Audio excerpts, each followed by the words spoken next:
والله متابعين الشام طبعا الأمور اللي دائما تصير عليها من ربي كتاكيت من عمر يوم لعمر شهر أو حتى أكثر من شهر جاية مو كان عندنا. شنو هي المشكلة؟ شنو ليش تصير هيك عندنا؟ شنو الأسباب؟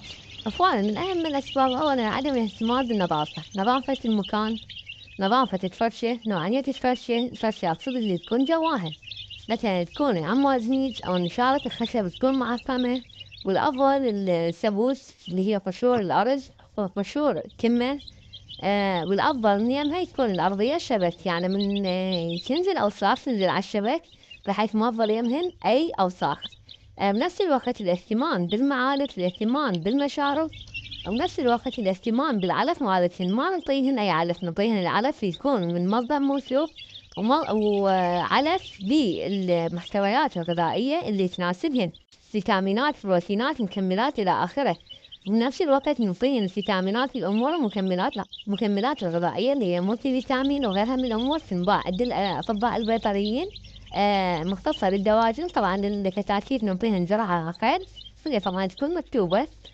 بنفس الوقت ذات لحظة المشارب مالتي أني اللي تشوفونها وسخة، هذا الوسخ اللي جاي تشوفونه أنا نطفى المشارب قبل 4 ساعات إلى 5 ساعات، وجاي تتجمع الأوساخ. فشلون أنا إذا أعرفه مثلا يومين أو 3 أيام أو 4 أيام شنو اللي راح يصير بهاي المشارب من بكتيريا من غيرها من الأمور؟ طبعا من أقول ننظف، لا مو فقط نبدل المي، نبدل المي نغسل المشرب زين بشكل كامل. طبعا يفضل ما نستخدم زاهي وصابون وغيرها، ممكن ورا ما نغسل نخر الأوساخ الكامل اللي هي تكون متسقة، ممكن نستخدم القاصر اللي هو الفيور لتعقيم الأكثر الآخر، وبعدين نرسم نتوسع المي ونخليه ينهج. بهاي الطريقة طبعا المعالف أيضا كذلك، بهاي الطريقة نحافظ على أمعاء الطيور الكتاكيت تكون سليمة. الفرشة مالتك تكون جافة، أكثر الأحيان أبد ما تكون أي رطوبة، أي رطوبة راح تكون بالأرضية راح تسجل أمراض معوية وغيرها، حتى تنفسية بسرعتهن، لأن تصير هاي الرطوبة بسبب غازات، هاي الغازات تأثر على صدر الطيور وتصير عندهن تنفسية وأمراض أخرى.